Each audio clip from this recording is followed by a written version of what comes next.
Entonces, el primero, un certificado de disponibilidad presupuestal es un documento expedido por el responsable del presupuesto de la entidad, ya sea el ordenador del gasto, si hay un gerente financiero, un director financiero, muy seguramente esa persona es la que tiene que expedir dicho CDP, el cual garantiza la existencia de la apropiación presupuestal disponible y libre de afectación para los compromisos.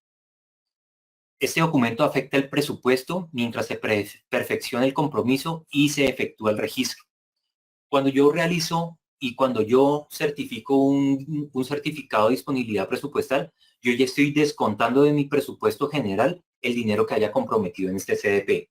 Entonces yo no puedo pensar como entidad pública que tengo un 10.000 millones de presupuesto anual, contraté 1.000 millones, lo saqué en un CDP, pero adicional voy a comprometerme externamente por un contrato de 11.000 millones de pesos. Se suman y ya está por fuera del presupuesto total de la entidad.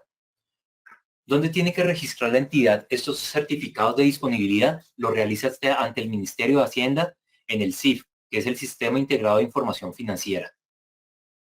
Yo una vez como entidad he registrado un CDP, solo puedo hacer dos tareas con ese CDP registrado: eliminarlo o disminuirlo. Nunca lo puedo ampliar. Si yo necesito, me quedé corto en un CDP y necesito ampliarlo, yo tengo dos tareas. Puedo eliminar el CDP o puedo dejar dicho CDP y adicionar un CDP adicional que complete el presupuesto.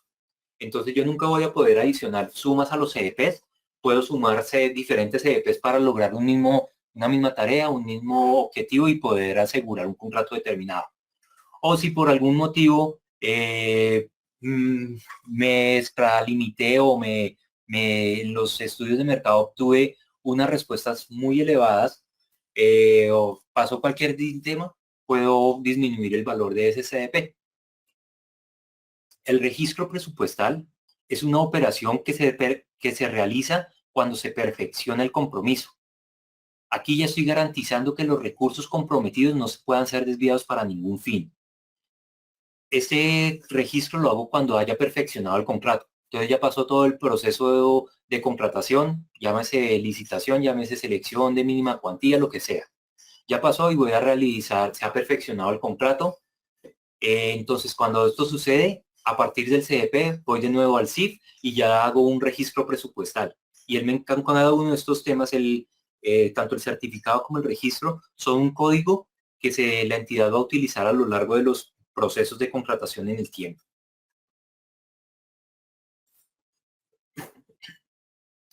Otro término que debemos tener presente es el de vigencias futuras.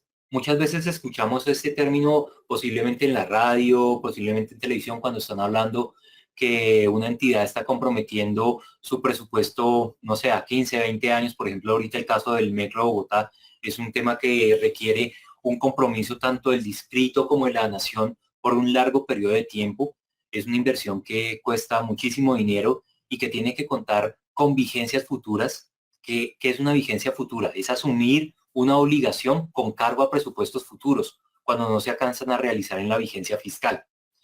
¿Y qué es esa vigencia fiscal? Es el periodo para el cual se preparan los presupuestos de ingresos y gastos y en el cual se divengan los impuestos. Básicamente estamos hablando de un año aquí en el país. Entonces, cada vigencia fiscal está constituida por un año. Yo como entidad puedo gastar el presupuesto que tengo pues diseñado para ese año. Recuerden que los presupuestos no se hacen durante el año, sino se hacen un año previo y yo los registro. Entonces yo el año previo indiqué voy a hacer los siguientes proyectos y hago toda mi lista de proyectos, las inversiones, el plan de adquisición que voy a tener para el siguiente año.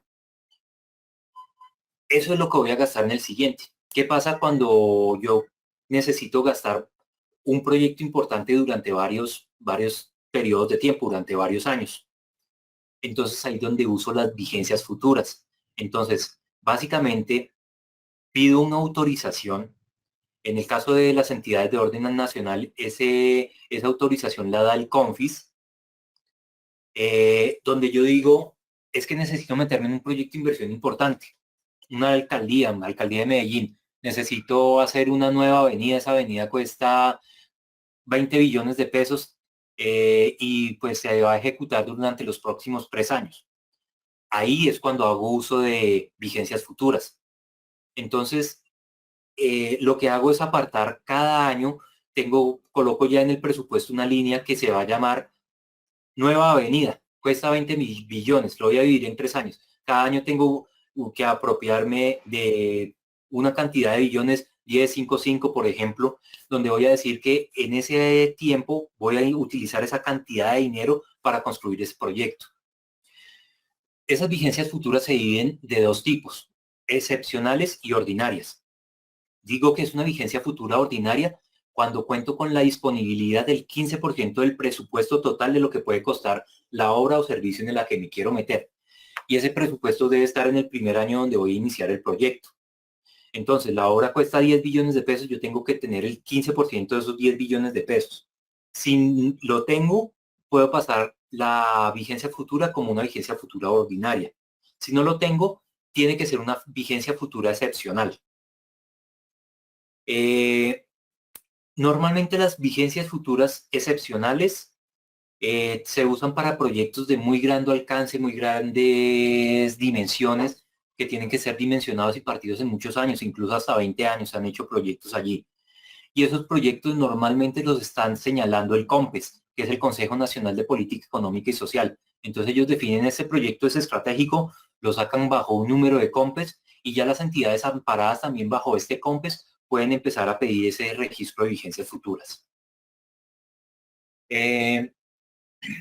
Las entidades territoriales se manejan de manera muy similar.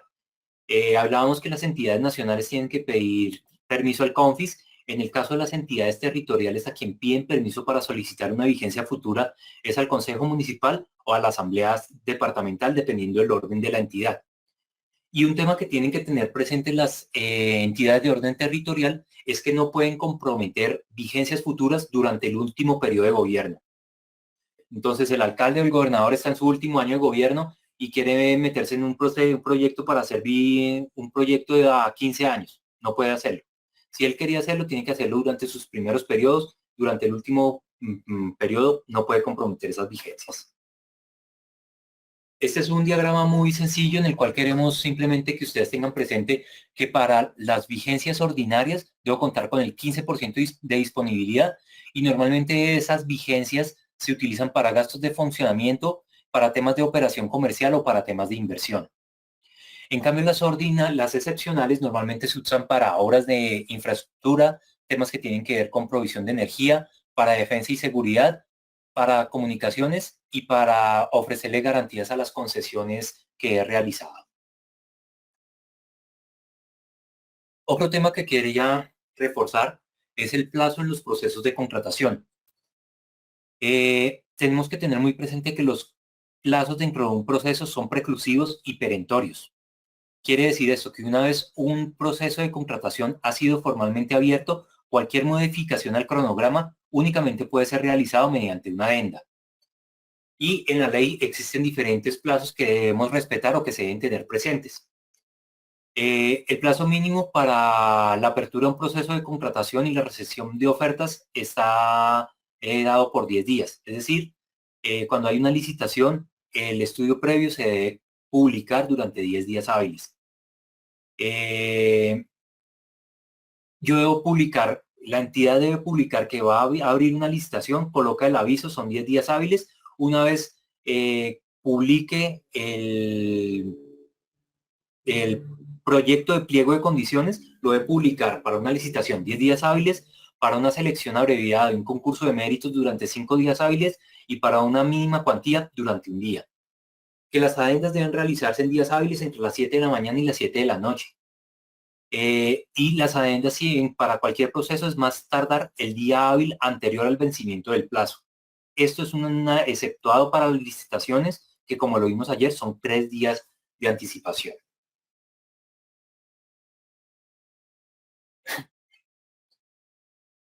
Esta me quedó repetida, entonces la vamos a saltar. Es clave que tengan ustedes presente este tema de plazos. Cuando una entidad decide no cumplir los plazos, está viciando un proceso y yo como contraparte, como contratista que puede resultar afectado, puedo pues elevar o escalar un proceso ante Procuraduría y pues para ver y que sea la entidad verificada en este proceso y su actuar.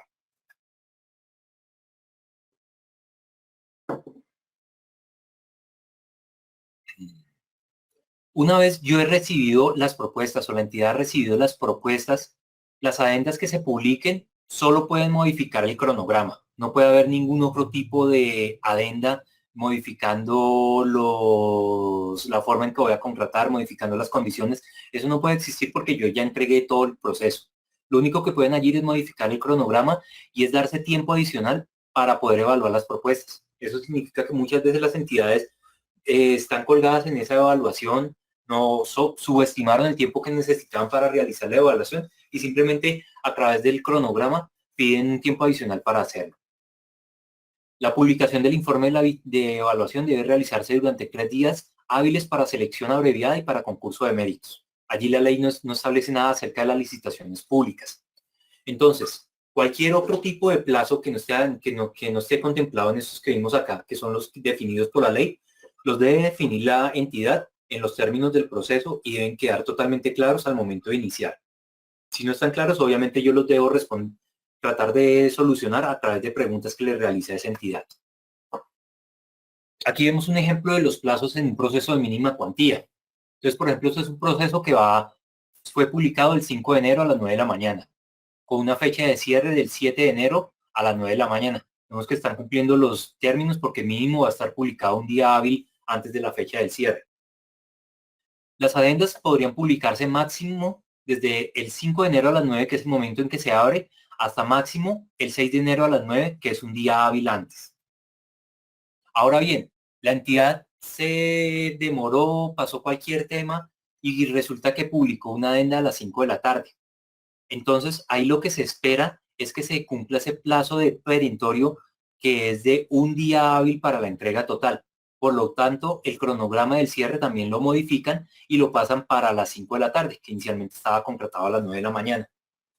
Entonces, lo que tenemos que ser muy juiciosos es siempre que hay una adenda verificar si se modificaron los tiempos, tener muy claro cuál es el cierre, porque pues para nosotros aquí no hay tu tía que valga. Si llegué, había que entregar a las 5 de la tarde y entregué a las 5:01, a las 5:01 ya está cerrado el proceso y no me va a permitir hacer entrega de mi oferta. No voy a quedar por fuera.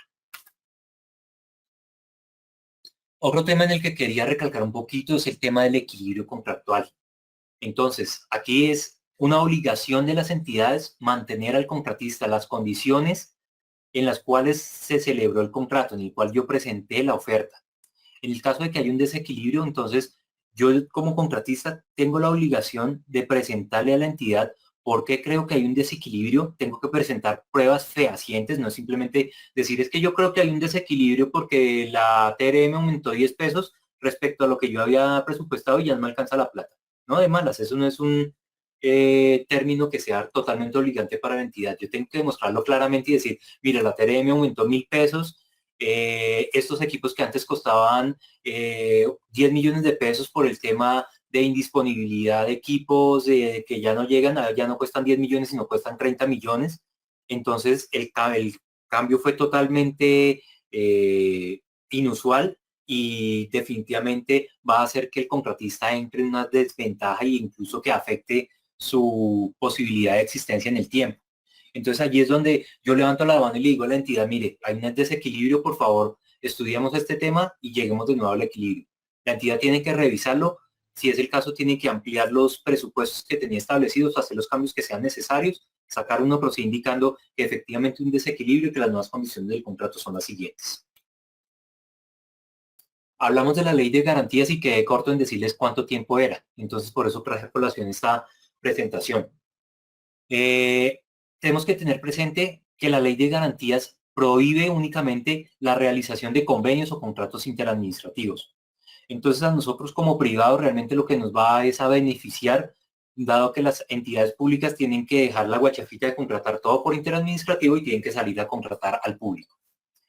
Cuando hablamos de entidades de tipo departamental, municipal o distrital, ellas no pueden celebrar convenios interadministrativos durante 4 meses antes de cualquier elección.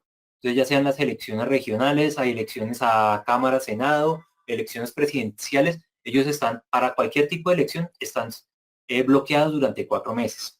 Incluso cuando hay elecciones atípicas que por algún motivo no se pudo realizar la elección en un municipio, en un departamento, o que fue destituido un alcalde, un gobernador y es necesario realizar una nueva elección, para ese departamento o municipio específico le aplica una ley de garantías durante esos 4 meses antes de que se realice esa nueva elección. Ahora bien, cuando hablamos de elecciones presidenciales, son todas las entidades del Estado, absolutamente todas las que tienen prohibido realizar este tipo de convenios durante 4 meses antes. Algo que también tenemos que tener presente es que la ley de garantías prohíbe la ejecución de nuevos contratos interadministrativos, pero no hay ningún tipo de restricción para realizar prórrogas, modificaciones, adiciones o incluso cesión de contratos durante ese tiempo electoral. Entonces simplemente ellos tienen que justificar por qué van a adicionar y realicen la modificación sin ningún problema. Pasamos a ver el acuerdo marco de precios. ¿Qué son los acuerdos marco de precios? Y básicamente empezamos por entender que es un instrumento de agregación de demanda. Es un mecanismo por el cual las entidades estatales suman las necesidades y actúan de forma coordinada para obtener eficiencia en el gasto y un mejor provecho de los recursos públicos. Aquí en Colombia, ¿cómo se suman esas necesidades? ¿Cómo las entidades van a suplir esas necesidades?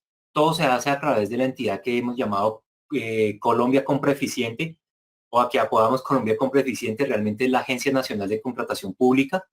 Esta agencia es la encargada de recibir todas las necesidades del Estado, y cada vez que ella empieza a detectar que hay muchas necesidades que coinciden en diferentes entidades, ella verifica si hace un instrumento de agregación de demanda o si saca un acuerdo marco de precios, que es un tipo específico de instrumento de agregación de demanda. Y es esta entidad la que va a negociar de manera conjunta con recibiendo todas las necesidades del Estado, y va a salir a negociar contra el mercado en las condiciones en que va a ser pactados esos acuerdos y en la forma en que yo voy a contratar a nivel futuro. Los acuerdos marco de precio son obligatorios para todas las entidades sometidas al Estatuto General de Contratación de Administración Pública. Es decir, básicamente casi todas las entidades. Se quedan por fuera universidades y entidades que son independientes y que tienen forma de contratación independiente. Pero este decreto, que es de 2021, el 310 de 2021, me señala que ya todas las entidades que estén sometidas al Estatuto General de Contratación. Hasta antes de estos decretos, había una orden y era básicamente las entidades de orden nacional pertenecientes a la rama ejecutiva. Entonces, pues habían muchísimas entidades que se salían de allí y que buscaban contratar por fuera. ¿Qué significa? Que estén obligados a hacer uso de acuerdo marco de precios. La entidad verifica el objeto contractual que quiere realizar. Voy a comprar computadores, por ejemplo. Normalmente la entidad entonces realizaría un proceso, ya fuera de mínima cuantía, de licitación pública, lo que sea, y saldría a contratar esos computadores. Llega y entra la entidad a Colombia Compra Eficiente. Empieza a revisar el listado de acuerdos marco de precio y se encuentra que hay uno por el cual puede contratar computadores. Esa entidad está obligada a hacer uso de ese acuerdo marco de precios para esa contratación. Si una entidad que está obligada y no lo hace, puede ser investigada también por las IAS, e incluso Colombia Compra puede llamarle la atención y pueden hacer que incluso procesos de contratación se desvirtúen y sean anulados.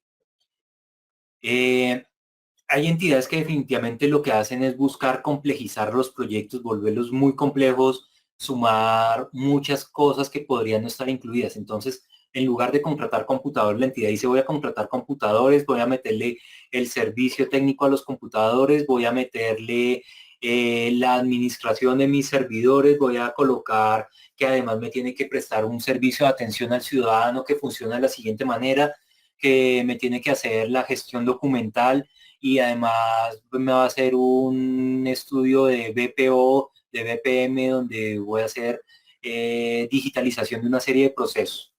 Entonces allí ya es tan complejo el proceso que definitivamente se sale del alcance de cualquiera de los acuerdos marco de precio, y la entidad así esté contratando computadores como uno de los ítems, tiene que demostrar que esos computadores hacen parte intrínseca de la complejidad de ese proyecto tan superior, que sea mucho más grande, y puede contratar por fuera del acuerdo marco de precios, así pertenezca al Estatuto General de Contratación. Todos los instrumentos de agregación de la demanda no tienen un valor definido. Entonces, Colombia Compras no tiene que generar un CDP para poder hacer esa contratación. Estos instrumentos lo que van a hacer es agregar demanda y se va a hacer uso de ellos a través de órdenes de compra que emiten las diferentes entidades estatales. De tal manera que al final del ejercicio hay un instrumento de agregación de la demanda, un acuerdo marco cualquiera, que saca Colombia Compra a contratación, va a iniciar a partir del 1 de julio de 2022 y va a ser por 3 años. Al final de esos 3 años es que yo puedo sacar, o Colombia Compra saca un informe de todas las contrataciones que se realizaron con ese instrumento, con ese acuerdo marco de precios, y dice: este acuerdo tuvo un total de 10 billones de pesos ejecutados, se realizaron con las siguientes órdenes de compra, y puede sacar todo el informe que tiene que presentar allí. Vamos a ver ahorita también cómo Colombia Compra le gusta mucho sacar pecho y mostrar cuáles fueron esos ahorros que logró. Ellos mes a mes sacan un informe de cuáles fueron las órdenes de compra más representativas, cuál era el presupuesto que se tenía pensado que iba a costar esos servicios y cuánto costó finalmente una vez pasó a través del acuerdo marco de precios. Y todos esos ahorros, ellos sacan pecho diciendo: gracias al acuerdo marco de precios que tenemos, se ahorró la entidad un 35%, un 40%. El acuerdo marco de precios está constituido por dos actividades principales o dos operaciones. Una primera que llamamos operación primaria y una operación secundaria. La operación primaria básicamente es una licitación pública. En esa licitación pública voy a seleccionar a los proveedores del acuerdo marco de precios. Eso significa que un acuerdo marco de precios puede estar constituido solo por un proveedor, no necesito tener pluralidad, si fue que así se determinó en la licitación pública. Una vez yo he finalizado ese proceso de selección, esa licitación, el acuerdo marco de precios es cargado en la tienda virtual del Estado colombiano y las entidades pueden entrar allí a consultar el catálogo y los precios para cada uno de los bienes y servicios que van a ofrecerse en este catálogo. Hasta allí no he contratado nada, simplemente hice un proceso de licitación, voy a contratar computadores con este proceso de selección. Se presentaron 15 empresas diferentes, de esas 15 eliminé a 5 compañías que no tenían las capacidades financieras y jurídicas para presentarse, me quedé con 10 empresas que van a ser parte del acuerdo marco de precios, y allí es donde entran las operaciones secundarias. Esas operaciones secundarias son las órdenes de compra como tal. Entonces, una entidad estatal entra a la tienda del Estado colombiano, indica allí que va a necesitar un proceso de contratación, necesita contratar algo, define cuáles son los servicios dentro del catálogo de servicios, hace una lista de compras, básicamente es: necesito este servicio, este sí, este no, realiza cuál es el precio promedio que le va a costar ese acuerdo. Con ese precio promedio esa entidad emite un CDP y puede, dentro de la plataforma, dentro de la tienda virtual, sacar una invitación a contratar. Esa invitación a contratar es la operación secundaria, y esa invitación solamente le llega a los 10 proveedores elegidos que resultaron del proceso en la operación primaria. No le llega absolutamente a nadie más, y cada uno de estos 10 personajes que fueron elegidos le llega la invitación. El Ministerio de Defensa necesita contratar 1000 computadores. El plazo para esta orden de compra son 8 días y empieza todo el mundo a trabajar. Ya aquí no hay necesidad de presentar ningún documento, lo único que voy a entrar es un precio y le doy responder a la oferta. ¿Por qué no necesito presentar nada? Porque eso ya está realizado en la operación primaria, e incluso cualquier persona que quiera entrar a validar un documento, entra al archivo de ese acuerdo marco de precios y mira los documentos que están allí consignados. No hay necesidad de hacer absolutamente nada más. La forma en que se elige aquí en la operación secundaria es exclusivamente el precio. No hay ningún otro tipo de decisión. Incluso la plataforma es la que automáticamente recibe todas las ofertas y determina cuál es el precio más bajo, y saca de los 10 oferentes el oferente número 3, fue el que ofreció el precio más bajo, se lo presenta a la entidad y ya queda adjudicada esa orden de compra al proponente 3, que fue el que lo presentó. En la actualidad, Colombia Compra tiene un total de 33 acuerdos marcos de precio. Estos son para diferentes bienes y servicios. Este es un número totalmente dinámico. Hay acuerdos marcos de precio que se van terminando. La entidad puede decidir si hubo suficiente demanda de ese tipo de servicios y productos y generar una nueva versión del acuerdo marco de precios, donde normalmente incluye más servicios, más funcionalidades, donde excluye otras que, por ejemplo, no se estén comprando. Entonces, es un número dinámico y todo el tiempo Colombia Compra está sacando nuevos acuerdos marco de precios y nuevos instrumentos de agregación de la demanda. Yo puedo entrar a mirar cada uno de estos acuerdos marcos de precio, encontrar cuál es el catálogo, cuál es el precio promedio que tengo allí. Cualquier persona puede hacerlo, es una información totalmente pública.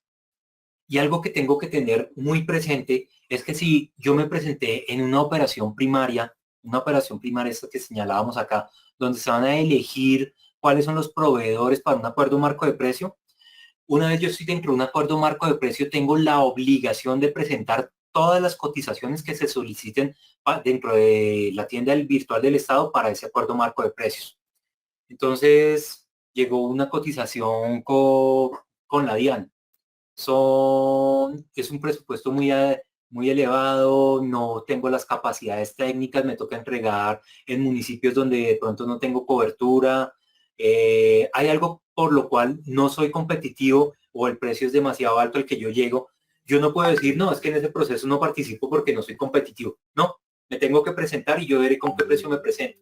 Normalmente ahí lo que uno hace como proveedor es siempre presentarse con el precio base con el cual le fue adjudicada la licitación, coloca allí todos los precios base. Yo no puedo presentar tampoco precios más altos de los que yo presenté inicialmente en la licitación, siempre es un precio menor. Entonces coloco el precio base, eso básicamente está diciéndole a la entidad que o no tengo las capacidades, no quiero competir, lo que sea, y muy seguramente todos los demás proveedores, el que quiere ganarse un proyecto va con un precio súper bueno, el mío queda descartado por default. Pero siempre, siempre tengo que presentarme. Si no me presento a todas las cotizaciones, me pueden suspender, me pueden penalizar del acuerdo marco de precios. Estas suspensiones pueden ser por unos días o incluso me pueden sacar permanentemente del acuerdo marco de precios porque ese proveedor no está interesado.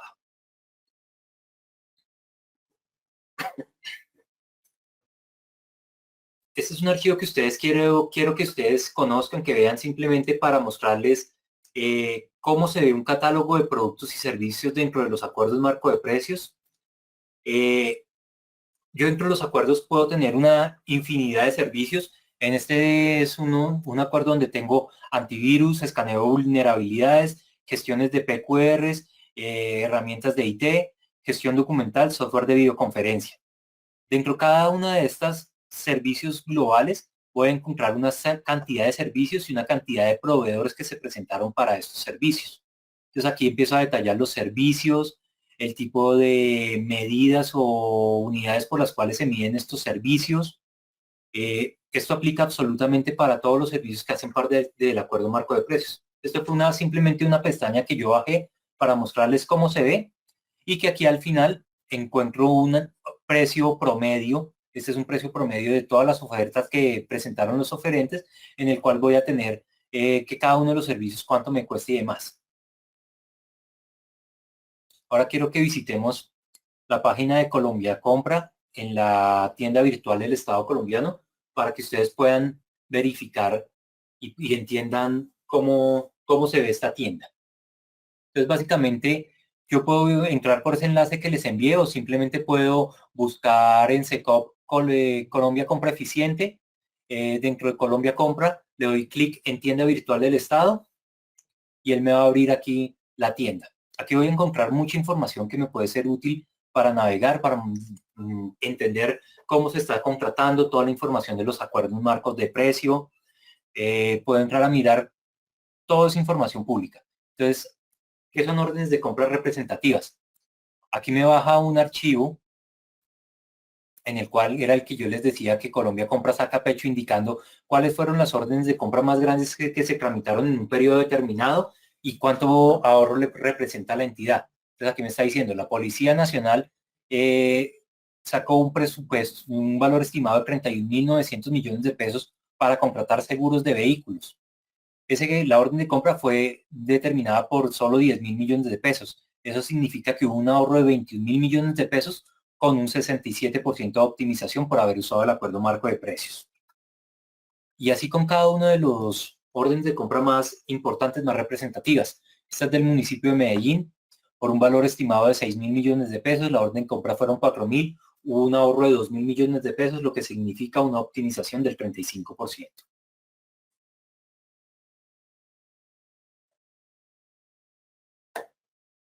¿Qué otros tipos de temas pueden comprar? Este es muy interesante. El informe mensual de la tienda siempre es un informe que va 1 o 2 meses atrás. Se están pendientes todavía de publicar el de abril. Aquí podemos encontrar el informe del mes de marzo.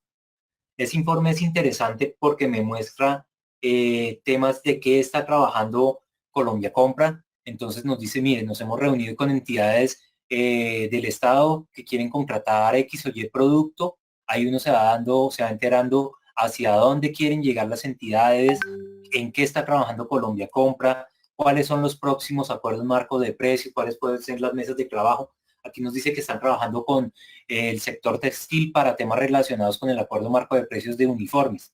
Entonces, con quién se reunieron, con quién pueden estar. Nos dice también cuáles son los instrumentos que están estructurando, cuáles son los próximos acuerdos que van a salir. Yo tengo que estar pendiente para saber si va a salir un acuerdo que pueda obtener los productos, bienes o que yo puedo ofrecer. Para avisarle a Colombia Compra que yo puedo estar interesado y que desde este mi primer momento empiece a mirarme, que yo soy X, Y, Z y quiero participar.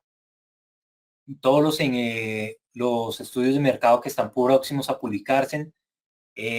Encuentro cuáles fueron los acuerdos que cerraron, cuáles fueron las novedades en cuanto a entidades que más han comprado. Entonces es un informe muy interesante donde yo puedo ir mirando mucha información que pueda ser relevante para el sector, para la entidad como tal.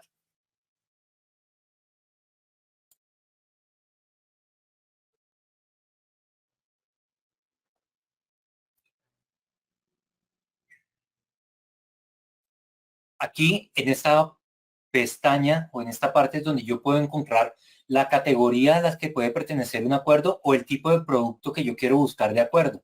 Entonces aquí están señalados los 33 acuerdos marco que yo les estaba mencionando hace un rato. Todos aparecen aquí y yo puedo entrar a mirar cada uno de esos acuerdos, a ver de acuerdo a qué es lo que me interesa mirar. Entonces, no sé, miremos este video vigilancia.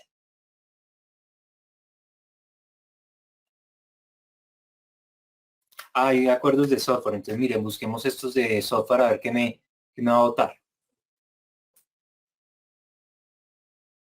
Entonces me dice, hay un acuerdo para software empresarial, un acuerdo para software por catálogo, hay acuerdos con Microsoft, con Google, para adquisición de computadores, para temas de información de mapas. Puedo entrar a mirar cada uno de estos acuerdos. Entonces, por ejemplo, el de software empresarial. Me dice, el número del acuerdo es el 273.020. El acuerdo fue firmado en el 14 de diciembre de 2020 y va hasta el 2022. Es un acuerdo que se encuentra vigente. Y lo mejor del tema es que para cada uno de estos acuerdos yo puedo encontrar toda la información que sea relevante. Puedo mirar cuál es el objeto del acuerdo. Entonces me dice que es contratación de software empresarial bajo el amparo de un acuerdo marco y las condiciones que están dadas para el manejo de dicho acuerdo aparecen en las novedades, en los equipos. Entonces aquí me muestra cuáles son esas condiciones, cuáles son los servicios adicionales, cuál es el catálogo de productos y servicios que están allí contemplados y hay un simulador para que las entidades puedan colocar allí cuáles son los servicios, bienes y servicios que desean contratar y esos bienes y servicios en la línea, en el listado uno a uno, él me va a traer un precio determinado y al final me muestra cuánto puede costar eso y con eso es que puedo yo sacar la entidad sacar el CDP. Entonces, por ejemplo, entramos a mirar un catálogo. Este fue como un catálogo de los que les mostré ahora en la presentación. Es precisamente ese mismo que habíamos visto. Entonces, en software empresarial está la parte de antivirus, vulnerabilidades y demás. Me muestra todos los posibles empresas que quedaron allí determinadas. Me muestra todo lo que pueda, todos los servicios diferentes que puedo yo llegar a contratar a través de ese acuerdo marco de precios. Aquí en este botón que me muestra datos de compra pública, yo puedo entrar a mirar datos relevantes que son interesantes para nosotros como compradores, para las entidades, para todo el mundo.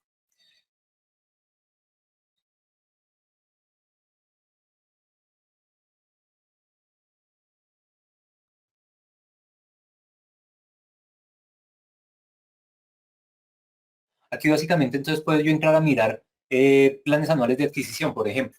Entonces aquí está cargada la información de 2021, pero sin embargo puedo guiarme con mucho de esta información y es información dinámica que yo puedo señalar que me muestre una entidad determinada, un sector determinado y aquí lo que hace Power BI es consultar toda la información, toda la data pública que tiene cargada Colombia Compra por detrás y a partir de esto generar una serie de informes. Tal vez está allí como demorado un poquito para mostrarme esa información. Listo.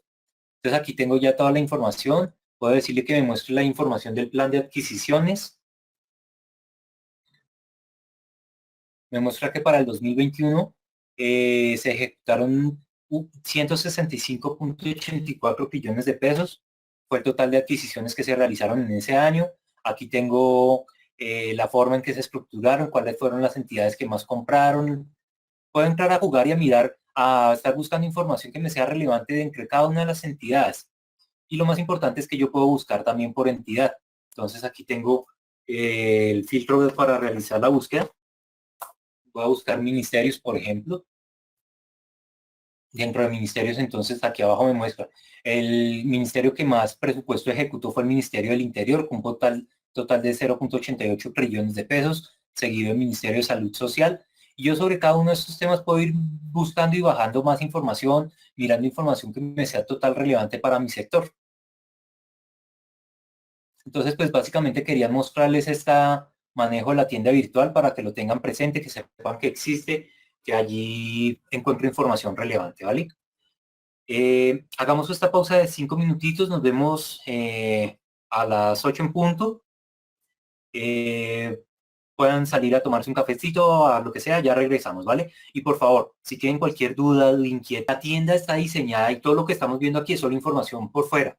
Cuando ya entro a la tienda como tal, solo las entidades estatales pueden entrar a dicha tienda y es simplemente como una lista de compras donde adicionan lo que necesitan comprar y al final le dan, envían la invitación y los proveedores le responden sobre esa invitación.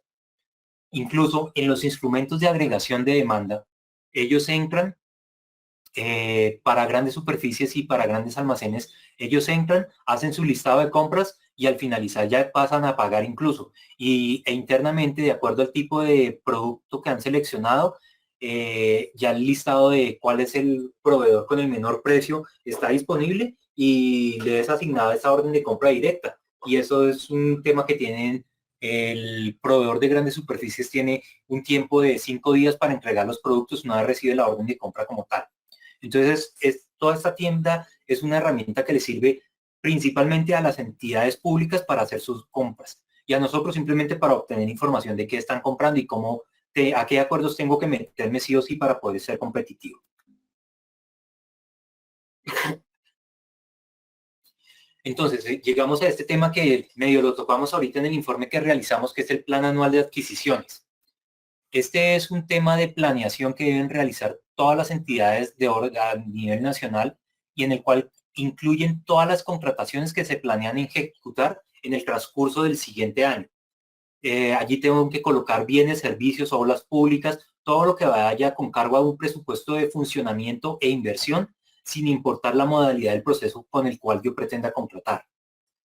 Y no existe un valor mínimo del bien o servicio para que sea incluido en el plan anual de adquisiciones. Entonces, básicamente, absolutamente todo. Que si es el personal interno, allí debe ir con reflejado. Que si son los servicios públicos que se van a pagar, allí tienen que estar reflejados. Que es una obra de infraestructura para construir un puente, allí tiene que estar. Compra de computadores, compra de software, absolutamente todo tiene que estar detallado allí. Cuál es el presupuesto que ellos van a asignar. Y cuando un proceso va a salir, tiene que estar reflejado en el plan de adquisiciones. Si no está en el plan de adquisiciones, la entidad no lo puede contratar. Entonces, por eso es tan importante que esté allí y por eso nosotros como proveedores tenemos que ser tan juiciosos en incluso planear lo que le vamos a vender a una entidad desde un año antes de venderlo.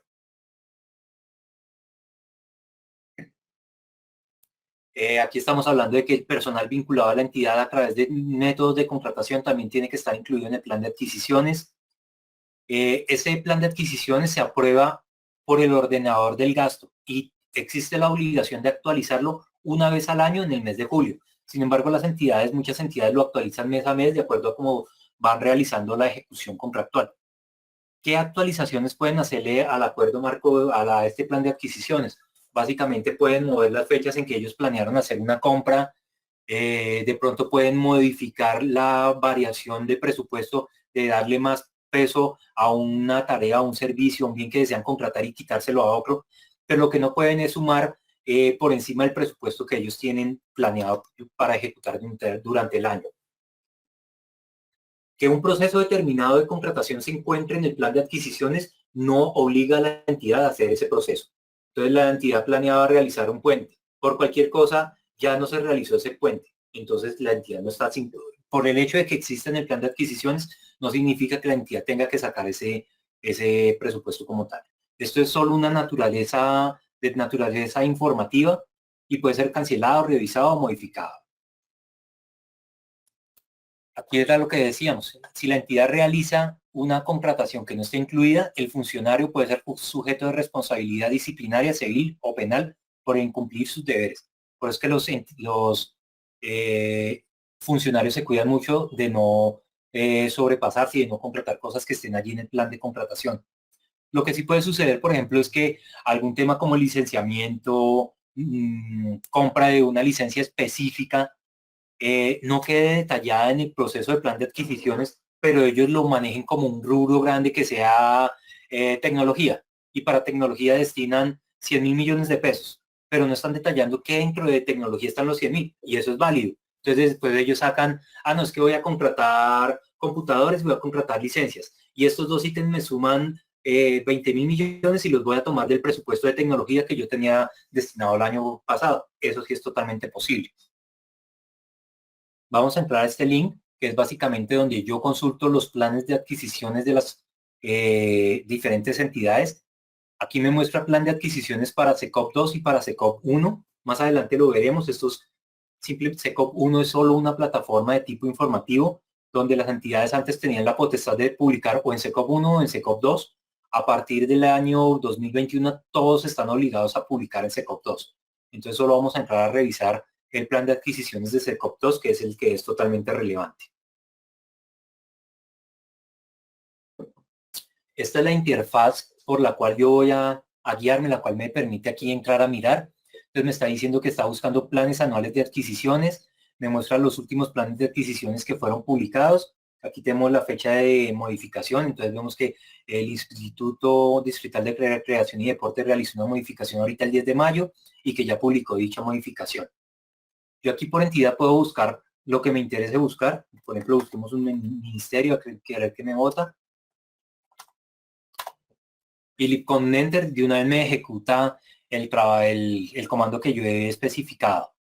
Entonces tengo aquí los diferentes ministerios, puedo entrar a mirar todos y cada uno de ellos. Por ejemplo, descarguemos el del Ministerio del Interior. Siempre todos los planes de adquisiciones me los descarga como un archivo zip. Dentro de este archivo zip tengo las necesidades y las adquisiciones que están. Este segundo es básicamente informativo. Allí nunca encuentro información. Donde está la información es en el archivo de adquisiciones.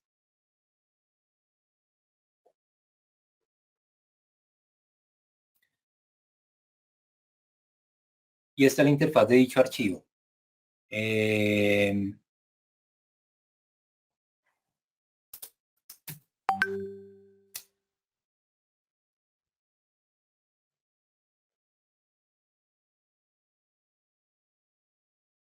El primero que encuentro es el código de productos. Todos los bienes y servicios tienen un código asociado. Más adelante cuando veamos el RUT vamos a entender un poquito más qué son estos códigos. Simplemente el código me remite a qué tipo de producto o servicio es el que se está contratando. Me muestra una descripción de ese proceso, de eso que van a contratar.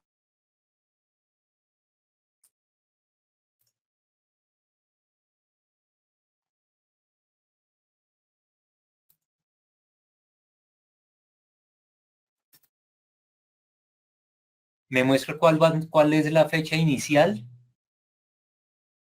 cuál es el mes donde ellos planean salir a iniciar el proceso de contratación, cuál es el mes en el cual ellos esperan recibir ofertas, cuál va a ser la duración de ese contrato en cantidad de meses. Entonces vemos que hay diferentes cantidades de 6, 12 meses, 8 meses, 9 meses, todo lo que sea. Me muestra información supremamente relevante como es pues esta cantidad de meses de que va a tener el contrato. Me muestra el tipo de contratación, que en este caso vemos que a ellos hacen mucha contratación directa, algunas selecciones abreviadas. Aquí obviamente como archivo de Excel yo puedo filtrar para tener la información que me parezca relevante. Entonces aquí puedo entrar a mirar cada uno de los métodos, selecciones abreviadas, selección de méritos, mínima cuantía. Vemos que esta es una entidad que ni siquiera tiene una sola licitación pública. De cuál es la fuente del recurso, el presupuesto, cuál va a ser el valor estimado de esas contrataciones. Aquí podemos pues obviamente ordenar para saber cuáles son las contrataciones más relevantes de la entidad. Cuál es la sede que va a contratar e incluso nos muestra cuál es el nombre del responsable de esta contratación, de la persona que subió esta contratación y nos puede ayudarnos a guiar para llamar al ministerio, ya sea a esta extensión, a contactar a la persona por correo y preguntarle sobre quién está manejando esa contratación, de qué área del ministerio pertenece, podernos guiar más acerca de cada uno de estos procesos. Entonces, aquí entramos a mirar cuáles son las iniciativas, gestión integral del Banco de Proyectos del Ministerio de Educación y del Ministerio del Interior, perdón. Banco de Proyectos del Ministerio del Interior. Ya esto le tienen asignado 111.000 millones de pesos, es un dinero relevante.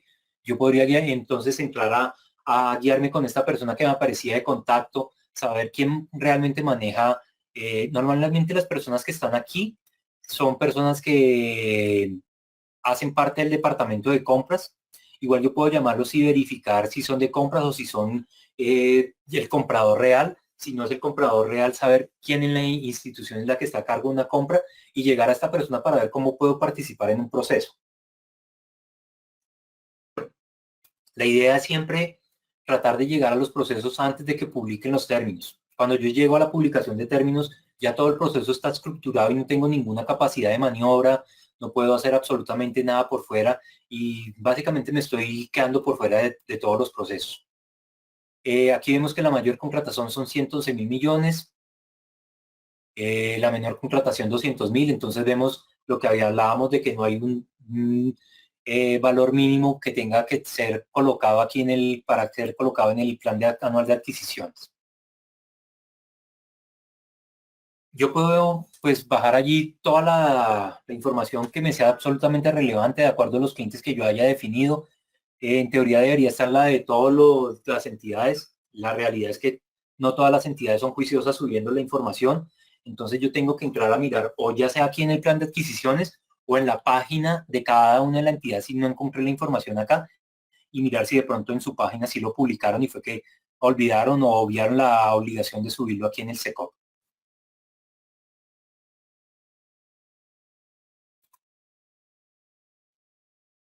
Ayer veíamos el proceso de licitación pública, hoy lo puse de nuevo con cada una de las cajitas y cada uno de los temas que tiene que ver. Son procesos largos, son procesos que pueden tomar una licitación desde un mes y medio hasta 3, 4 meses para poder realizarla hasta el momento, desde que la entidad decide realizarla hasta que puede adjudicar un contrato. Entonces es un proceso largo y dispendioso. Ya lo que va a este recorderis es a saber cuándo debo llegar a un proceso de contratación.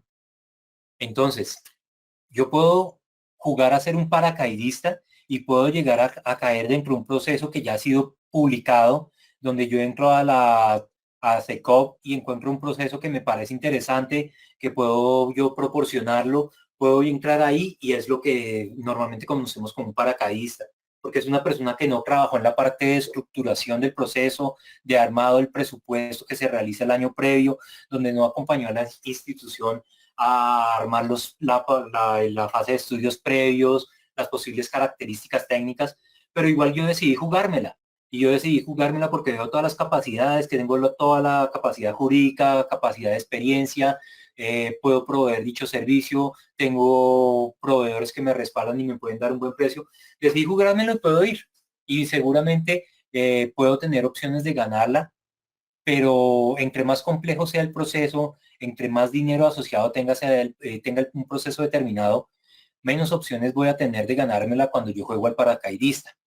Porque normalmente cuando yo he hecho el trabajo desde esta fase, cuando soy un comercial que me gusta mucho el dinero y he hecho el trabajo con mucho tiempo de antelación, donde he sido amigo de la entidad, donde le he dicho qué condiciones técnicas pedir, donde he influido en cuáles van a ser las condiciones financieras, los indicadores que debe pedir la entidad, cuál va a ser la certificados de experiencia, certificados incluso de distribución que debe pedir la entidad para yo poder participar en el proceso.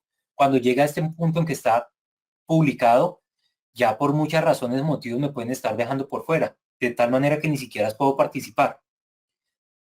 Yo puedo tratar de abrir este proceso a punta de preguntas y observaciones a la entidad. Las entidades son totalmente autónomas en decir que quieren responder respecto a esas preguntas. Entonces puede que la entidad asuma, diga sí, definitivamente aquí mi vendedor no me asesoró tan bien y dejó el proceso tan cerrado que solo él me puede participar. Y si yo voy con el proceso tan cerrado, muy seguramente me voy a ganar un problema posteriormente con alguna de las entidades de control y prefiero abrirlo y acato las observaciones de los diferentes proveedores y abro el proceso de tal manera que todos pueden participar.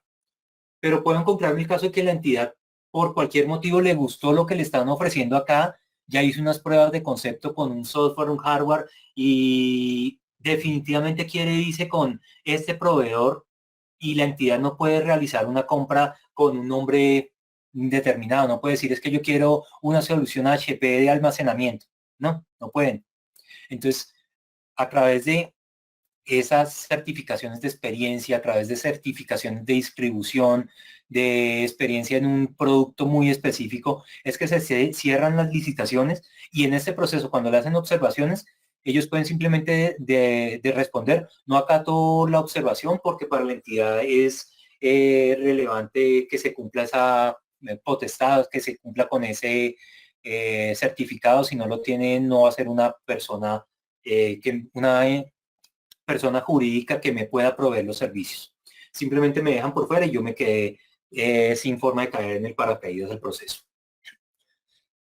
Cuando yo he trabajado en un proceso desde un año previo, tengo la posibilidad de que ese presupuesto se incluya en el plan de adquisiciones y que durante el año en que se va a ejecutar el contrato no tenga ningún proceso. Y es aquí realmente donde yo tengo que tratar de enfocar toda mi experiencia como consultor comercial, como consultor de venta consultiva, donde voy a hacerle preguntas y respuestas al cliente, donde lo voy a tratar de guiar para que el cliente pida lo que yo quiero vender. Ya cuando estoy aquí, pues tengo una probabilidad de ganar. Puede que sí, puede que no, puede que la entidad acate lo que yo le estoy observando, pero puede que no lo realice. Vamos a hablar ahorita de las garantías en los procesos de contratación. Entonces, las garantías son instrumentos que permiten cubrir algunos de los riesgos que yo estoy asumiendo, que la entidad asume cuando realiza un proceso de contratación. Entonces, la entidad tiene que identificar cuáles son las garantías que va a solicitar. Esta identificación se realiza teniendo en cuenta el objeto contractual, el valor que va a tener el contrato, cuál es la naturaleza de dicho contrato, las obligaciones y los riesgos que desea cubrir. Cuando ese ofrecimiento se va a presentar con un oferente plural, la garantía debe ser otorgada por todos los integrantes del proponente. Normalmente una unión temporal, un consorcio no tiene una personería jurídica independiente, sino que está conformado por dos, tres, cuantas personas jurídicas hayan decidido conformarlo. Entonces, cada una de estas personas debe presentar la garantía y debe incluirse dentro de los documentos de la unión temporal para que sea válida dentro del proceso. La primera de las garantías tiene que ver con la garantía de seriedad de la oferta. Esta garantía tiene que ser presentada el mismo día, al mismo tiempo que yo estoy presentando la oferta. Si yo no incluyo esa garantía de seriedad, mi oferta puede ser rechazada y este es un documento que no va a ser subsanable. Entonces, esta garantía que me cubre, que yo no suscriba el contrato por una causa que sea válida, que no se amplíe la vigencia de la garantía de la seriedad de la oferta cuando la entidad prorrogó el contrato por cualquier tema. Hubo una serie de diferentes prórrogas a lo largo del proceso que hizo que la garantía que estaba válida hasta el 20 de junio, ahora el proceso llega hasta el 30 de junio, hasta el 5 de julio. Yo tengo que ampliar esa seriedad de la oferta, tengo que llevarla hasta que se termine el proceso para que sea totalmente válida. Entonces allí tengo que ser muy juicioso con esas ampliaciones. Que no se otorgue por parte del proponente la garantía del cumplimiento exigida. Esto ya es en el momento de que yo fui elegido como contratista, yo ya no me voy con esta garantía de seriedad, sino con una garantía de cumplimiento del contrato. Tengo que presentarla a la entidad pública. Si yo no presento eso, entonces puedo estar en desacato, corriéndome de los términos y la entidad me puede aplicar la garantía de seriedad. Si yo retiro la oferta después de vencido el término fijado, me la pueden correr. Y si no he pagado los derechos de publicación en el Diario Único de Contratación. Entonces, cuando yo me gano un contrato, uno de los pasos obligatorios es publicarlo. Si yo no lo publico, me pueden correr esa seriedad de la oferta. Normalmente esta seriedad de la oferta tiene un valor que es correspondiente al 10% del valor que voy a contratar. Eso tiene una serie de excepciones y tiene que ver cuando el presupuesto es demasiado alto. Obviamente cuando el presupuesto es demasiado alto, la póliza de seriedad más sale muy costosa y entonces ahí me colocan unas excepciones. Y es que si yo estoy entre 1 millón y 5 millones de salarios mínimos legales mensuales vigentes de presupuesto, la póliza ya no es del 10, sino debe ser mayor o igual al 5%. Si estoy entre 5 millones y 10 millones de salarios, la póliza puede ser desde el 2.5% y si es mayor a 10 millones de salarios mínimos, la póliza puede ser de 2 millones del presupuesto. Esto simplemente es un paño de agua para tratar de que las pólizas no sean tan costosas en procesos de contratación que son muy grandes. Pero lo normal de nuevo es que siempre esa póliza de seriedad va a ser por el 10% del valor de la oferta. Nosotros tenemos que ser juiciosos e inteligentes. Cuando sale un proceso de contratación, nosotros normalmente no conocemos cuál es el valor con el cual nos vamos a presentar. Entonces, sacar una póliza de seriedad siempre va a tardar un tiempo porque yo lo tengo que hacer con una oficina de seguros registrada que sea válida como oficina de seguros. Entonces, si yo me espero hasta tener el precio con el cual yo me voy a presentar, de pronto me quedo corto y no alcanza esa oficina de seguros a expedirme esa póliza. Yo normalmente lo que hago es que saco las garantías de seriedad con el presupuesto total que está asignado para el contrato, independiente de que la oferta que yo vaya a presentar vaya a ser menor que ese presupuesto. La garantía de cumplimiento de las obligaciones, como ya lo vimos, es una garantía que ya cubre el contrato como tal. La presento en el momento en que ya se vaya a firmar el contrato. En ese instante ya tengo que pasar a una garantía de cumplimiento. ¿Qué me cubre esa garantía de cumplimiento?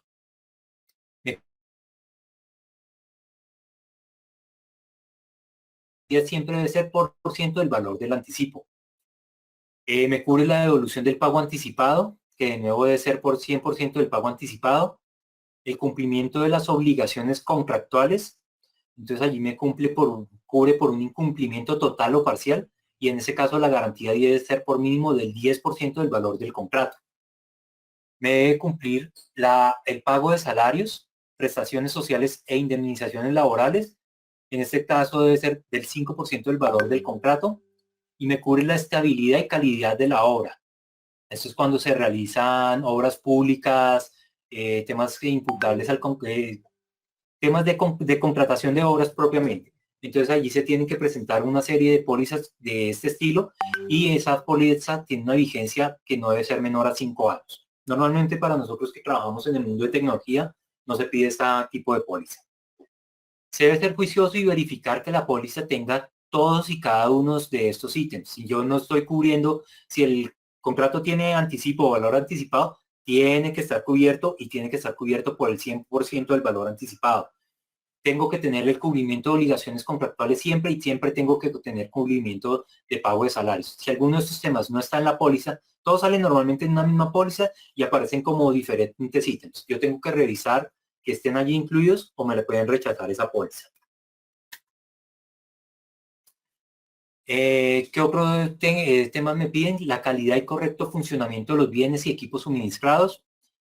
Aquí se determina de acuerdo al valor del contrato, a la naturaleza, al objeto, la entidad es la que determina qué va a pedir como garantía de calidad y correcto funcionamiento y cuánto tiempo tiene que tener de plazo. Normalmente piden que sea durante el tiempo del contrato más X cantidad de años más, que se supone que es que durante los bienes deben mantenerse en condiciones óptimas de funcionamiento. Y aquí de calidad del servicio, pues es prácticamente lo mismo, pero aquí hablamos no de bienes, sino de servicios que yo le estoy entregando a la entidad. Y de nuevo, el valor de esta póliza se determina por el objeto, la naturaleza y obligaciones. Mm, Cuando por cualquier motivo me ejecutaron parte de la póliza por un incumplimiento imparcial, por ejemplo, entonces esa póliza ya no está cubriendo el 10% del contrato, porque ya me cubrieron o ya me dieron un dinero adicional.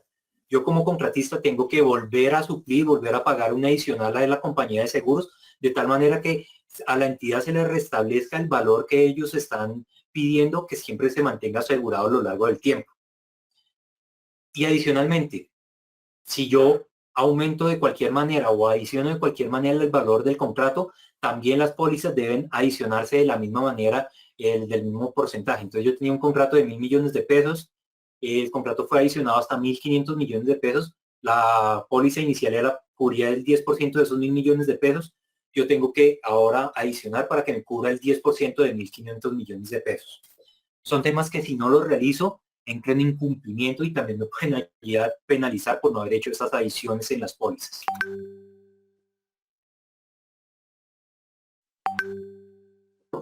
Una vez yo recibo una póliza de una compañía de seguros, yo tengo que verificar todos y cada uno de estos ítems que estoy señalando aquí.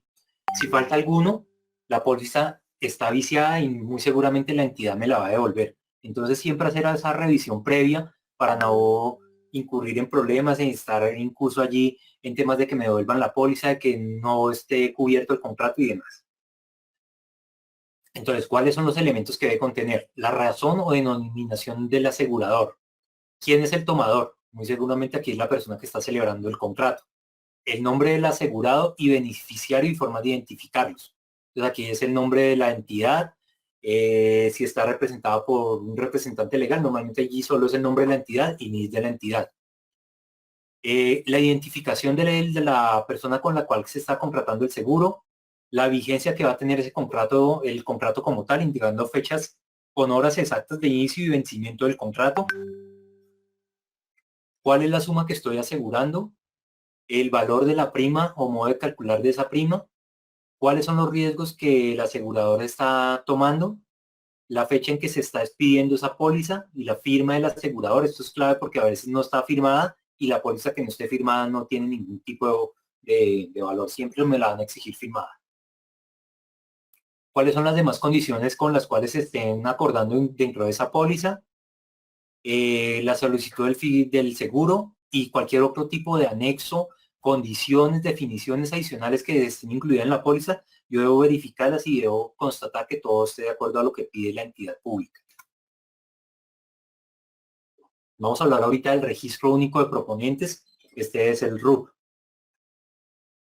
¿Qué es el registro único de proponentes? Es un registro que todas las empresas que deseen contratar con el Estado tienen que realizar ante la entidad, ante la Cámara de Comercio correspondiente.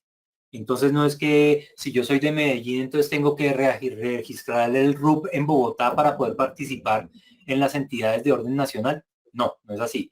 Yo simplemente registro mi RUP ante la entidad que me corresponde. Si yo soy de Medellín, me registro con la Cámara de Medellín. Si estoy en Bogotá, me registro con la Cámara de Comercio de Bogotá. Y allí el procedimiento para registrar el RUP es el mismo ante cualquier Cámara de Comercio de orden nacional. Simplemente tengo que cumplir una serie de procedimientos o condiciones. Allí realizo el registro y una vez tengo este registro ya estoy en competencia de poder participar en contrataciones públicas. ¿Qué encuentro en el RUP? Básicamente encuentro la información relacionada con la experiencia, la capacidad jurídica, capacidad financiera, capacidad de la organización del coproponente y la clasificación. Asimismo, si yo he sido objeto de algún tipo de multa, inhabilidad, sanción de cualquiera de los contratos estatales que hayan registrado, estos contratos, estos incumplimientos les son reportados a la Cámara de Comercio y la Cámara de Comercio tiene la obligación de colocarlos allí en el RUC para que las entidades tengan claro si tengo una multa o no tengo una multa.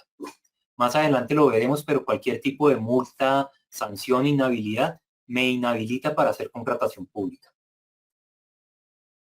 Tengo la obligación de mantener actualizada la información que se registre en el RUC y tengo que renovar ese RUC a más tardar el 5º día hábil del abril de cada año. Entonces, siempre vemos dentro de nuestras empresas que hay una persona encargada, normalmente es el área jurídica o el área de compras, que es encargada de hacer esa de hacer el registro inicial y de hacer esa renovación del RUC. Entonces, todos los años a máximo abril, yo tengo que haber recolectado todas las experiencias nuevas que fueron relevantes durante ese año que acaba de cursar. Tengo que haber incluido los estados financieros adicionales del año que acaba de pasar.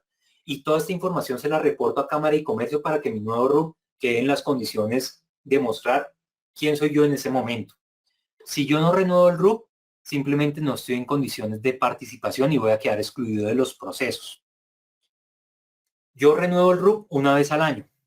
Sin embargo, esa es la obligación. Sin embargo, yo también puedo cambiar la tema de la información que queda allí a lo largo del tiempo.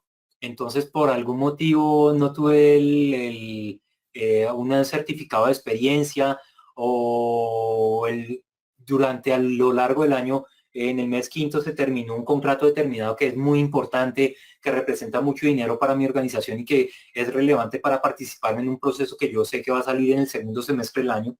Entonces yo decido modificar las experiencias que tengo allí incluidas en el RUC. Yo puedo hacer las modificaciones que quiera a lo largo del año en el RUC. Entonces le envío a la Cámara y Comercio, mire, yo quiero que me incluya estas certificaciones adicionales. Cámara y Comercio lo hace, pero debo tener presente que cualquier modificación que yo haga solo va a quedar en firme 10 días hábiles después de la fecha en que yo le entregué a la entidad, a la Cámara y Comercio, la información que quiero que quede allí. Entonces, yo quiero participar en un proceso. Ese proceso va a iniciar dentro de 15 días. La experiencia que yo tengo en el RUC no me alcanza. Tengo una experiencia que ya terminé y que puedo incluir en el RUC para poder participar en el proceso. Le mando el tema a Cámara y Comercio. Cámara y Comercio lo sube y resulta que son 10 días hábiles para que yo pueda pedirle a Cámara y Comercio un nuevo RUC y que allí se vea reflejada la experiencia. Y licitación a la cual yo me quería participar cerró en el término antes de que se cumplieran los 10 días hábiles. Significa que mi RUC nunca estuvo actualizado a tiempo y que quedé por fuera de ese proceso de licitación por no haber hecho las cosas a tiempo. Entonces, por eso es tan importante que yo registre la información y que tenga presente esos 10 días hábiles que se cursan para que quede reflejada de nuevo en el RUC. Cuando yo no requiero tener un RUC, cuando se hace contratación directa, que es entre entidades estatales, cuando son contratos de prestación de servicios de salud, en los contratos de mínima cuantía normalmente no me piden un RUC, sin embargo, la entidad puede solicitar un RUC para verificar, por ejemplo, temas de experiencia o temas de indicadores financieros. Sin embargo, no es una obligación y la entidad puede decir allí, no, es que no voy a pedir un RUC, sino, por ejemplo, voy a pedir que usted me envíe sus estados financieros del año pasado y que me cargue 3, 5 certificados de experiencia que estén relacionados. La entidad en mínima cuantía tiene las dos alternativas para hacerlo. Cuando se trata de contratos de enajenación de bienes del Estado, cuando son contratos que incluyen productos de origen o destinación agropecuaria, para contratos que tienen objeto las actividades comerciales o industriales propias de entidades del Estado. Entonces, para no competirse entre ellas, pues simplemente no se pide el RUC. Y cuando son contratos de concesión. Cualquier otro tipo de contrato, que es básicamente todos en los que participamos, no debe tener un RUC. Ahora rato entonces estamos hablando de que en el grupo yo tengo o en el informe que yo bajaba del Plan Anual de Adquisiciones, hay una serie de códigos. Esos códigos hacen referencia a este código de las Naciones Unidas para Estandarización de Productos y Servicios, UNSPSC. Entonces, yo en el RUP tengo que registrar los productos que soy capaz de prestar, los servicios que soy capaz de prestar, y esos productos y servicios se tienen que registrar con un código determinado. Ese código está dado por un segmento, una familia, una clase y finalmente el producto. Yo certifico normalmente hasta la clase. Entonces, en este ejemplo, difusión de tecnologías y la información es el código del segmento, que es 43. La familia es software y la clase es software específico de la industria.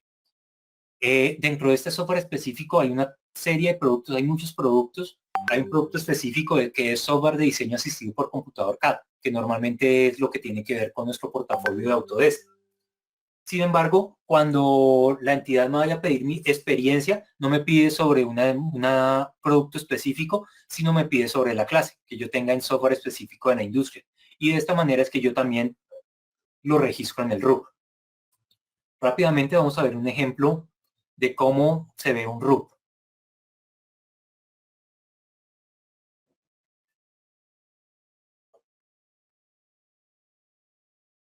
Entonces, un RUP siempre es un documento digital. Este documento lo pido ante la Cámara de Comercio. Yo tengo que pagar por cada uno de estos RUP que estoy sacando.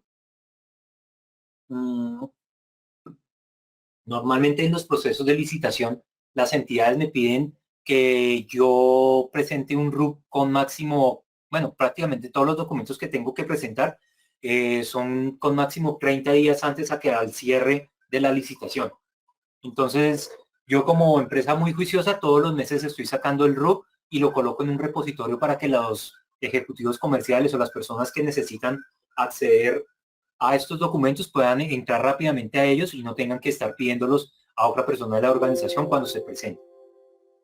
Este es un documento que no es muy costoso, creo que son, no recuerdo ahorita el precio sinceramente, pero creo que son alrededor de 50.000 pesos como máximo. Mm, Así que no es un valor que vaya a ser totalmente relevante para el desempeño de la organización, estando sacándolo regularmente y manteniéndolo en una carpeta. Entonces, lo más importante que como inicia el RUP es que la Cámara de Comercio del municipio donde está registrada la entidad certifica y empieza a decirnos qué es lo que va a certificar. ¿Cuál es la identificación de la compañía? En este caso lo descargué para esta empresa. El número de identificación y la forma en que está identificado. ¿Cuándo fue la última vez que renovó el registro presupuestal ante el registro del RUP en la entidad? ¿Hasta cuándo tiene una vigencia? Este RUP es viejito y por eso aparece que la última renovación fue de este año. Yo todos los años como empresa jurídica tengo que renovar mi Cámara de Comercio y todos los años entonces aquí en el RUP y en el certificado de Cámara de Comercio esa renovación se va a ver allí y que estoy vigente, que existo. ¿Qué más me indica? ¿Cuál es la información de constitución? La forma en que fue constituida, se constituyó con el número XYZ, el tal año en notaría pública, como sea que se haya constituido la sociedad civil. Me indica quién es el representante, me indica pues obviamente lo primero que es el tipo de entidad, si es una SAS, una sociedad limitada, sociedad anónima, todo lo que sea allí representante. Me indica a su vez cómo está representada legalmente esa entidad, quiénes son los representantes legales y las atribuciones y limitaciones que puedan tener los representantes legales. Entonces esos representantes me salen indicados claramente con el nombre y número de identificación, de tal manera que la entidad puede entrar a revisar quién está firmando los documentos que le están presentando y si esa persona realmente está o no está autorizada a firmar esos documentos.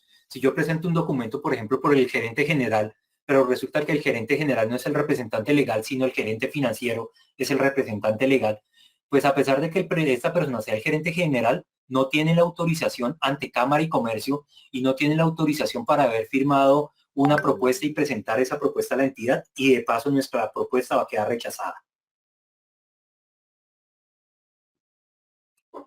También por el tipo de limitación que yo pueda tener para los representantes legales, ¿Cuáles son esas limitaciones? Por ejemplo, que el representante legal solo puede contratar hasta 10.000 millones de pesos. Que si pasa de 10.000 millones de pesos, entonces tiene que tener una autorización de la junta directiva y ya. Entonces, el proceso de contratación fue por 1.000 millones de pesos, revisan, si el representante puede firmar.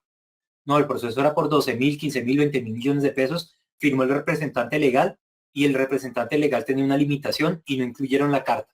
Mi oferta queda rechazada por no haber incluido ese documento. Entonces yo tengo que ser muy juicioso y verificar quién va a firmar, verificar si esa persona tiene algún tipo de restricción para firmar y que esa restricción se cumpla plenamente ante los registros que yo le voy a presentar a la entidad. La persona tiene una restricción para firmar 15.000, pero adjunto una autorización de la junta directiva donde se le autoriza a contratar por el monto que sea necesario para este proceso de contratación. Allí entonces me queda la información. Yo aquí, además de los representantes legales, aquí me empiezan a describir todas las facultades que tienen estos representantes y además de las facultades, las limitaciones. También si yo tengo apoderados especiales, algún tipo de apoderado, ese apoderado me aparece aquí, me dice la persona, Juan Pérez es apoderado especial y como apoderado especial tiene las siguientes facultades y las siguientes limitaciones. Es también muy parecido al tema de un representante legal y él me puede decir, sí, es que el apoderado especial puede firmar contratos ya no hasta 10.000, sino hasta 2.000 millones de pesos. Entonces, en estos casos normalmente se los dan esos poderes al gerente comercial para que firme las ofertas y no tengan que subir hasta una gerencia, hasta un director financiero. También me informa el RUC cuál es el domicilio de la empresa, dónde está ubicada, cuál es la dirección, cuál es su teléfono de contacto, cuál es el correo de notificaciones. Me va a informar la información financiera relevante. Y por eso de aquí es que se toman los indicadores financieros para verificar la capacidad que tienen una empresa para realizar un contrato determinado.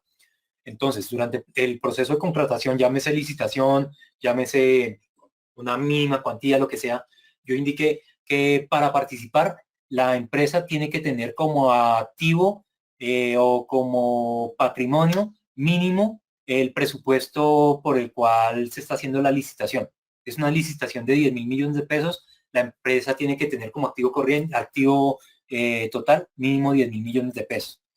Entro aquí al RUP y reviso cada uno de esos indicadores que he especificado en las reglas de juego. Verifico que estén todos en cumplimiento, ok. Aquí me indican estos 3 índices iniciales, que son índices de liquidez, endeudamiento y de razón de cobertura de intereses.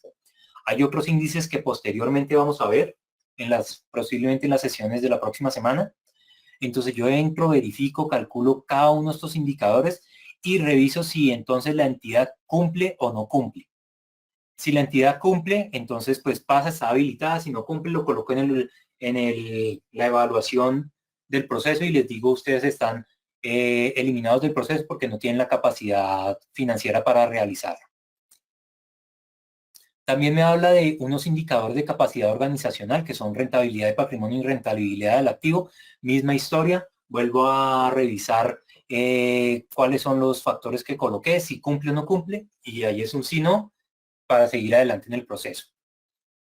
Yo en el RUP clasifico o registro todos los bienes bienes y servicios que estoy en capacidad de realizar. Entonces aquí es donde aparece el tema de los códigos que acabamos de ver, donde están segmentados por segmento, familia, clase y producto. Y esto era lo que yo les decía, que yo no segmento hasta el 4.º nivel diciendo los diferentes códigos de cada uno de que puede haber dentro de esta clase, sino simplemente segmento indicando el 00 hasta la clase. Entonces aquí segmento absolutamente todo lo que yo pueda colocar, reviso el UNSCPC para cada uno de los códigos de los bienes y servicios que yo coloco y los dejo aquí registrados. Si hay una entidad que va a sacar un proceso determinado y definió que esos bienes y servicios están dentro de un código, ellos piden que yo esté incluido también para prestar ese código. Si yo no tengo ese código registrado, inmediatamente quedo por fuera del proceso de contratación porque no tengo esa experiencia, porque no lo tengo registrado. Por eso tengo que ser tan juicioso en todos los bienes y servicios que voy a registrar. Entonces aquí vemos todos los códigos de bienes y servicios. Y después de que he terminado ese registro de códigos de bienes y servicios, el siguiente ítem que me muestra el RUC es la experiencia que tengo registrada. Entonces, yo ante Cámara y Comercio tengo que emitir certificados de experiencia firmados por el cliente con unas características determinadas donde me muestre cuándo inició y cuándo terminó un contrato. Tengo que incluir que el contrato, bueno, todo lo que yo llevo al RUP son contratos terminados. Yo aquí no certifico contratos que estén en curso. Normalmente estamos acostumbrados a que ante entes privados yo puedo demostrarle que estoy ejecutando un contrato y que el contrato lleva un X% de ejecución y eso me lo valen. En el tema público yo tengo que tener contratos 100% ejecutados, que hayan sido terminados, y esos son los contratos que entro a registrar aquí al RUP.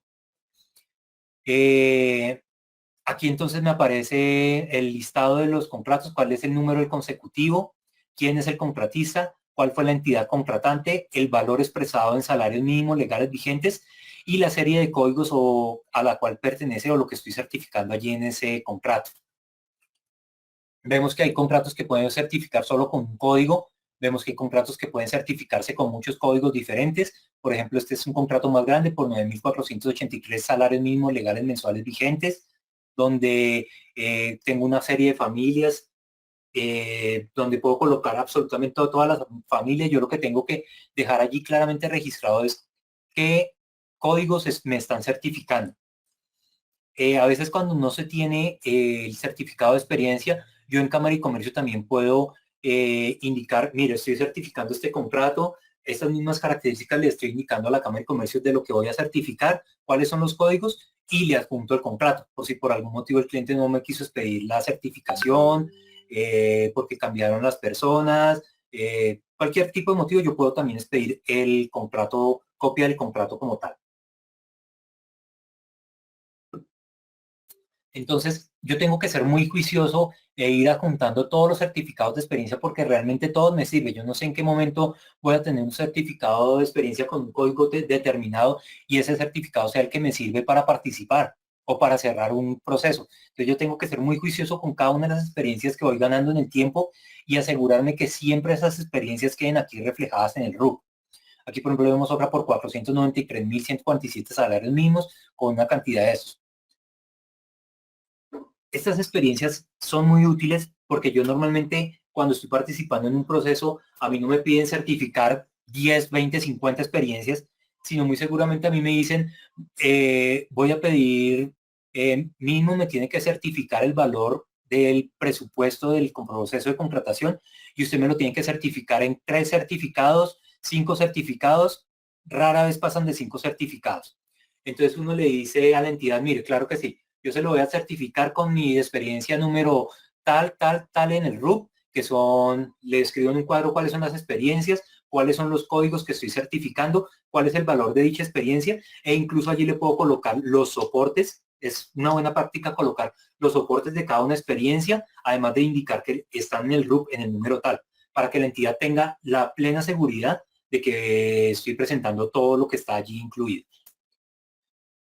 Normalmente las entidades solo me dejan certificar lo que yo tenga en el RUP.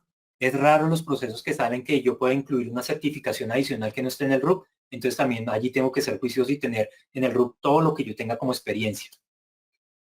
Esta es una empresa con 1000 experiencia, entonces podemos ver allí todos los temas. También me muestra cuáles son los contratos que tiene esta empresa en ejecución para que en el caso de servicios de tecnología esto no es tan relevante, pero los contratos en ejecución pasan a ser muy relevantes para empresas que se meten a hacer contratación de obras públicas, porque allí los contratos, a partir de los contratos que yo estoy ejecutando, es que determino realmente cuál es mi capacidad de contratación, cuál es el capital con el que yo cuento, y todos estos contratos en ejecución me los van a restar de mi activo y es con finalmente con el activo que yo me puedo presentar al proceso de contratación. Esto simplemente para que lo tengamos como presente. Y esa es la información pues relevante que yo encuentro dentro del RUP y de nuevo, ser supremamente juiciosos en cómo yo diligencio, cómo yo mantengo el RUP. Al final encuentro allí un registro firmado y simplemente mira, hace 2 años era 52.000 pesos que costaba el ROC, entonces actualmente está en el orden de 65.000 pesos máximo. Esto se nos saltó. Bien, básicamente esa era la información que teníamos planeada para ejecutar hasta el día de hoy. Quiero saber si hay más dudas, preguntas, si hemos recibido algún tipo de comentario.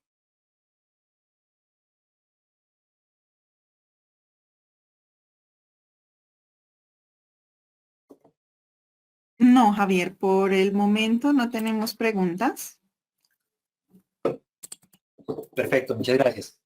Yo invito a todos los escuchas de hoy, a todas las personas que nos están acompañando, a ser muy críticas, a hacer preguntas, a no dejar como temas que